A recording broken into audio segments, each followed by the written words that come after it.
प्रस्तुत पद में द्रौपदी अपनी असहनीय मानसिक पीड़ा की ओर इंगित करती हुई बिना मांगे परामर्श देने की धृष्टता के लिए क्षमा याचना करती हुई कहती है कि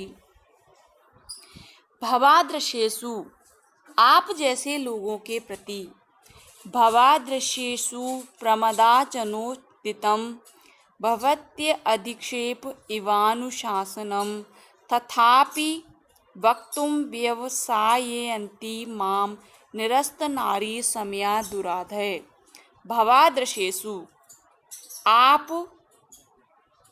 जैसे लोगों के विषय में, यहाँ पर द्रौपदी युधिष्ठिर से कहती है भवादृशेषु, आप जैसे महान लोगों के विषय में, प्रमदा अर्थात स्त्रियों के द्वारा, जनोदितम स्त्रियों के द्वारा कहा गया, भवत्य अधिक्षेप अपमान के तुल्य होता है, एवानुशासनम शिक्षा या उपदेश वचन, जो मैं आपसे शिक्षा या उपदेश वचन कहूंगी तो वो आपका अपमान ही है, आपके अपमान का के तुल्य ही होता है। तथापि लेकिन फिर भी, वक्तुम अर्थात कहने के लिए, व्यवसाययन्ति उद्यत कर रही है, माम मुझको, निरस्त नारी समया नारी जनोचित सीमाओं को निरस्त करने वाली, दुराधय तीव्र मानसिक व्यथाएं, वो मुझे ये सारी चीज कहने के लिए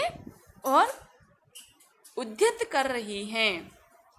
अन्वय से देखिए, भवादृशेषु, आप जैसे लोगों के विषय में, प्रमदा जनोचित स्त्रियों के द्वारा कहा गया, अनुशासनम शिक्षा या उपदेश वचन, अधिक्षेप एव भवति अपमान के तुल्य होता है। तथापि फिर भी, निरस्त नारी समया नारी जनोचित सीमाओं को निरस्त करने वाली, दुराधय तीव्र मानसिक व्यथाएं, माम मुझको, वक्तुम कहने के लिए, व्यवसाययन्ति उद्यत कर रही हैं। श्लोक देखिए, भवादृशेषु प्रमदा जनोचित, आप जैसे लोगों के प्रति स्त्रियों के द्वारा कहे गए जो भवत्यधिक्षेप इव अनुशासनम शिक्षा या उपदेश वचन अपमान के तुल्य होते हैं। आप जैसे लोगों के प्रति स्त्रियों के द्वारा कहे गए उपदेश वचन अपमान के तुल्य होते हैं। तथापि वक्तुम व्यवसाययन्ति माम, फिर भी मुझको उद्यत कर रही है, निरस्त नारी समया दुराधय नारी जनोचित सीमाओं को निरस्त करने वाली तीव्र मानसिक व्यथाएं हैं, वो मुझे इस काम को करने के लिए बाध्य कर रही हैं। द्रौपदी के कहने का भाव यह है कि आप जैसे नीति निपुण विद्वान के समक्ष मुझ जैसी साधारण स्त्री के द्वारा कर्तव्य मार्ग का उपदेश प्रदान करना सर्वथा अनुचित एवं दुष्टता पूर्ण है।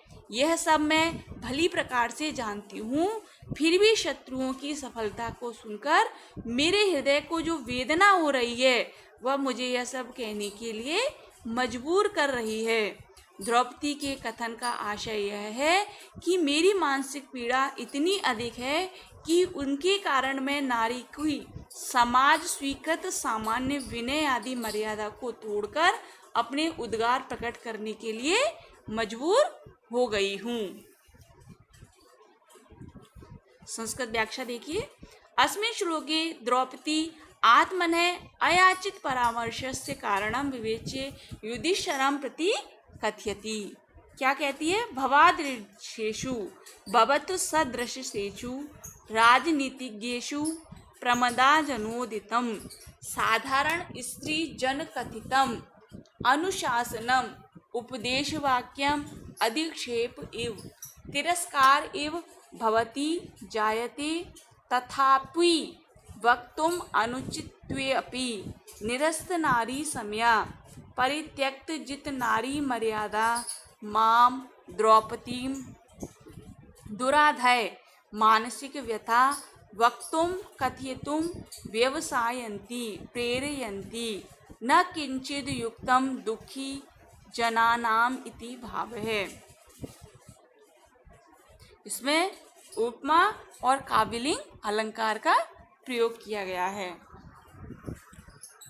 अधिक्षेप शब्द में अधि उपसर्ग पूर्वक क्षिप्त धातु में घन प्रत्यय है। अनुशासनम शब्द है अनु उपसर्ग पूर्वक शास धातु में ल्युट प्रत्यय है।